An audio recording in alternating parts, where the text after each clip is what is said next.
Pierre-Hippolyte Péné, bonjour. Bonjour. Merci d'être ici au Théâtre Montansier. Vous êtes le commissaire d'une exposition qui a lieu actuellement aux Archives communales de Versailles. Et cette exposition s'appelle Le Montansier, un théâtre pour Versailles. Voilà, merci, qui a déjà démarré et qui va se terminer en décembre. Parallèlement, là, nous sommes dans le foyer du Théâtre Montansier à Versailles, parce qu'ici se passent différents événements en rapport avec les 240 ans du théâtre. Et nous allons donc en parler avec vous. Avec plaisir. Voilà, donc vous êtes versaillais, Pierre-Hippolyte Péné, oui. C'est ça. Et quelle est votre fonction actuelle, à part commissaire? Alors, en ce moment, je suis conservateur au Palais des Ducs de Lorraine à Nancy. D'accord. Donc, je m'occupe des collections du 15e au 18e siècle. Ok. Et donc, vous êtes depuis... là, c'est votre première exposition en tant que commissaire? Alors, non, c'est la troisième. Ouais. Mais donc la première à Versailles. La première à Versailles, voilà. Votre ville natale. Voilà, exactement. D'accord. Alors, on va raconter un peu l'histoire de ce théâtre qui est unique en Europe. Je crois que c'est un des plus anciens théâtres à l'italienne européens. Dites-nous, comment ça a démarré? Alors c'est en effet l'un des plus vieux théâtres à l'italienne de France, puisqu'il est sans doute le troisième après celui de Metz et celui d'Auch, qui a été conservé donc, et qui a donc été inauguré il y a 240 ans. Donc on a la chance de fêter ce bel anniversaire cette année. Et donc il fait partie des premiers théâtres en France, puisque il faut attendre le milieu du XVIIIe siècle avant que ne soient créés ces nouveaux bâtiments donc, dans le paysage français. D'accord, alors théâtre à l'italienne en gros, ça veut dire quoi? Quelles sont les caractéristiques? Alors c'est un théâtre qui vient d'Italie, comme son nom l'indique, qui change la forme du théâtre. C'est-à-dire auparavant, les théâtres français avaient une forme allongée qui reprenait notamment la forme des salles de jeu de paume, donc tout à fait rectangulaire, assez peu pratique pour les spectateurs. Ouais. Et le théâtre à l'italienne prend cette forme en hémicycle, qui évidemment permet de beaucoup mieux voir et entendre le spectacle qui est donné. D'accord, et qui permet aussi, je crois, de voir et d'être vu. Exactement. Alors évidemment, au XVIIIe siècle, le théâtre est très social. Il y a un rôle social très important. On se montre également dans les loges de théâtre. Et la couleur y est également pour quelque chose. On dit que la couleur du XVIIIe au théâtre, c'est le bleu et le vert qu'on choisit parce que cela permet de mettre en valeur le costume des dames. Donc les dames ont aussi un rôle à jouer dans la décoration de la salle. Oui, donc il faut être extrêmement habillé pour se rendre à des soirées au théâtre. Évidemment pour la haute société. D'accord. Alors dites-moi, qui est à l'origine de ce théâtre? Alors, une personnalité assez hors du commun, qui est donc Marguerite Brunet, qu'on connaît plus sous le nom de la Montansier, qu'elle a choisi, qui est une femme au destin extraordinaire, une femme d'affaires du XVIIIe siècle, qui a décidé de se lancer dans une carrière théâtrale et en obtenant très vite le privilège d'un certain nombre de théâtres un peu partout en France. Parce qu'elle en avait plusieurs. Parce qu'elle en avait un certain nombre. Elle avait un privilège qui couvrait pratiquement tout l'ouest de la France. D'accord. Quand on regarde aujourd'hui, ça paraît assez exceptionnel. Elle a fait construire donc un certain nombre de théâtres. Dont celui-ci. Dont celui-là. Qu'elle a ça a démarré quand? Alors ça a été assez long. Elle arrive à Versailles dans les années 1760. Et à ce moment-là, il existe déjà un autre théâtre à Versailles, rue Royale. Ah oui. Voilà. Qui n'existe plus aujourd'hui. Alors qui n'était pas si petit que ça. Il y avait quand même 600 personnes. Alors dans le tout premier, il y a eu deux salles. Voilà. Il y en a eu un rue Saint-Honoré où il y avait en effet une soixantaine de places et un plus grand rue Royale où il y avait à peu près 600 places. Mais donc elle se sent très vite à l'étroit et elle veut un théâtre plus central, plus près du château. Donc voilà. Oui, il y a un lien très fort parce que finalement, bon, outre le fait qu'il ait été inauguré par Louis XVI et Marie-Antoinette, c'était une volonté de leur part, cette création de théâtre, bien sûr. Et comment on le définissait à l'époque? Alors c'était le théâtre de cour? Alors oui. Alors, le théâtre ne s'appelait pas Théâtre Montansier à l'époque. Il n'a acquis ce nom qu'au XXe siècle, donc très tardivement. C'était la Comédie de la Ville. D'accord. Et il avait en effet la spécificité d'être le pivot entre la ville de Versailles et le château. D'accord. Puisque les spectateurs qui venaient assister au spectacle étaient à la fois des Versaillais et des membres de la cour et de la famille royale. Donc, et des Parisiens ou pas? Et des Parisiens également qui venaient se presser à sa programmation absolument Donc en fait c'était un lieu extrêmement prestigieux parce qu'on pouvait apercevoir la cour lors d'un spectacle en fait. Voilà, c'était un lieu de société extraordinaire que n'avait pas l'Opéra Royal. Oui, parce qu'il existe deux salles de spectacle entre guillemets à l'intérieur du château. Voilà, qui sont en quelque sorte et le théâtre de Trianon, qui sont un petit peu le grand frère et le petit frère du Montansier, mais qui n'étaient consacrés qu'à la cour pour l'opéra. Là on reste entre soi. Voilà, et alors le petit théâtre de la Reine encore plus choisi pour les intimes de la Reine. Donc là, c'est vraiment un public très réduit. Et est-ce que les spectacles, je crois, suivaient la cour? Alors, la Montancier avait en effet le privilège des spectacles à la suite de la cour, c'est-à-dire que c'est elle qui gérait avec ses comédiens les spectacles à Versailles, à Marly, à Saint-Cloud, à Compiègne, partout où se rendait la famille royale. D'accord, donc elle avait un rôle extrêmement important, elle avait un rôle extrêmement, Montancier, Marguerite Brunet. Et elle était proche de Marie-Antoinette ou pas? Oui, elle était proche de la reine. On sait qu'elle a réussi à rentrer dans ses bonnes grâces au théâtre de la rue Royale. Qui était son théâtre? Qui était au départ le théâtre dont elle s'occupait. Parce qu'après, elle a eu le Palais Royal à Paris. Elle a eu le théâtre de la rue Royale à Versailles, oui. Mais elle a eu également ensuite le théâtre du Palais Royal à Paris, qui est le premier à s'être appelé Théâtre Montancier. Ah d'accord, c'est ça que je mélange. Voilà. Ça, c'était en fin de carrière. En fin de carrière, exactement. On est d'accord. Pardon, j'embrouille un peu tout. À la Révolution, qu'est-ce qui se passe? Alors la Révolution, c'est une période assez compliquée à la fois pour la Montancier et pour le théâtre. Ouais. Elle quitte Versailles pour Paris en suivant la famille royale. Elle est incarcérée à Paris pendant plusieurs mois, où on va l'accuser évidemment d'avoir eu des relations avec la reine.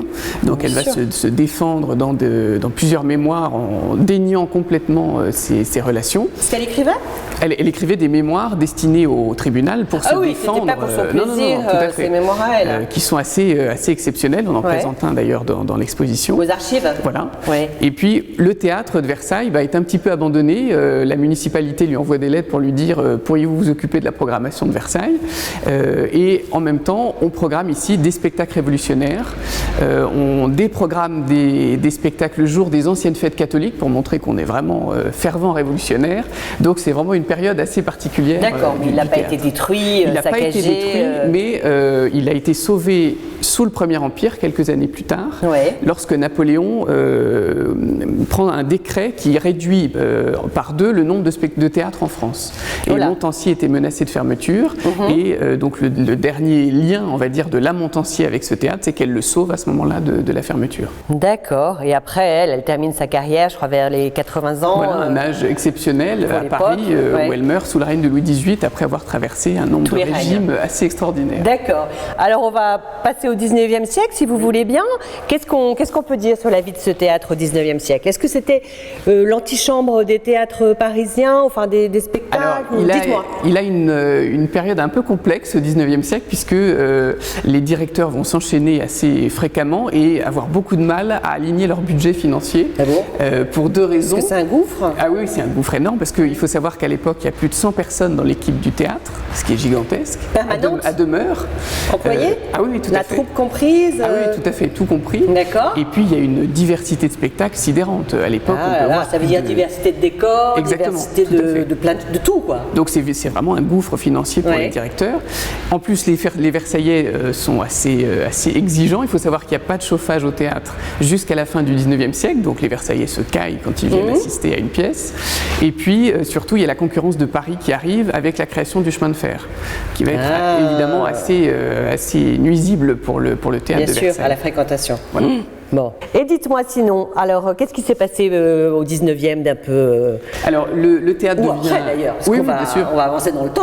Alors pour dire le principal, le théâtre devient municipal au 19e siècle. Oui, il est acheté par la ville. Il est acheté par la ville. D'accord. Et puis il a plusieurs restaurations, donc il va passer de bleu à rouge, évidemment quelque chose qu'on a du mal à visualiser aujourd'hui. Le théâtre était entièrement rouge. Donc on a refait toutes les tapisseries, les tentures, les revêtements des fauteuils. Le plafond a changé également plusieurs fois d'aspect. Et en 1850, c'est le peintre Séchant qui crée le plafond que l'on connaît actuellement, et le sculpteur Cruchet qui sculpte les célèbres cariatides qui sont un peu les icônes du théâtre aujourd'hui. D'accord. Ensuite, le théâtre, évidemment, passe la Première et la Deuxième Guerre mondiale. Et puis la ville a décidé de reprendre directement le théâtre sans directeur pendant une courte période. Et puis elle dirigé par la ville. Voilà, dirigé par la ville.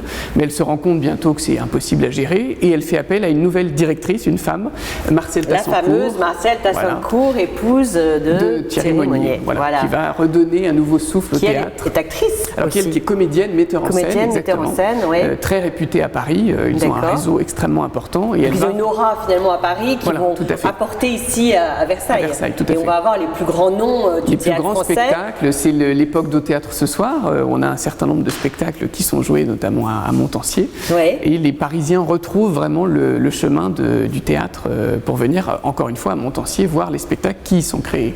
Donc ils étaient créés uniquement ici ou c'était Alors, il y avait à la fois d'abord ici puis après Paris? Il y avait les deux. Il y avait à la fois des théâtres, elle faisait venir les spectacles parisiens à Versailles, oui. mais elle crée aussi des spectacles à Versailles qui ensuite tournaient un petit peu partout en Et France. c'est ce qui se fait aujourd'hui.